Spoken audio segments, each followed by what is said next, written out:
Tuwing ika-9 ng Abril, ginugunita ng sambayan ng Pilipino ang Araw ng Kagitingan.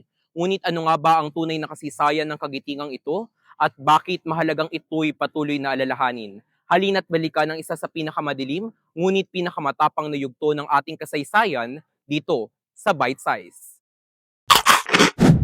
Noong ikalawang digmaang pandaigdig, sinalakay ng mga puwersang Hapones ang Pilipinas noong Disyembre 1941. Sa gitna ng kaguluhan, umatras ang pinagsamang hukbong Pilipino at Amerikano patungong Bataan upang ipagtanggol ang bayan. Libo-libong sundalo at sibilyan na nagsiksikan sa iisang lugar habang kapos sa pagkain, gamot at armas. Gayunpaman, hindi sila nagpatinag at patuloy silang lumaban. Hanggang sa dumating ang ika-9 ng Abril 1942, ang araw ng pagbagsak ng Bataan. Sa pamumuno ni Major General Edward King Jr., napilitang sumuko ang mahigit 70,000 sundalo upang maiwasan ang lalo pang pagdanak ng dugo. Subalit, hindi dito nagtapos ang kanilang pagdurusa. Sila'y pinalakad ng mahigit 60 kilometro mula Maribeles at Bagak sa Bataan patungong Camp O'Donnell sa Capas Tarlac sa ilalim na naglalagablab na init, matinding gutom at walang habas na karahasan. Ito ang naging muka ng Bataan Death March. Ngunit higit pa rito, sa gitna ng kadiliman, sumiklab ang tunay na diwa ng kagitingan. Hindi lamang mga sundalo ang lumaban. May mga kababaihan tulad ni Magdalena Leones na nagsilbing espiya at mga kabataang gaya ng Hunters ROTC na nag-alay ng kanilang lakas at buhay alang-alang sa kalayaan. Ang araw ng kagitingan ay isang pagpupugay sa diwang hindi kailanman sumuko. Isa rin itong paalala na ang bawat dangal na tinatamasa natin ngayon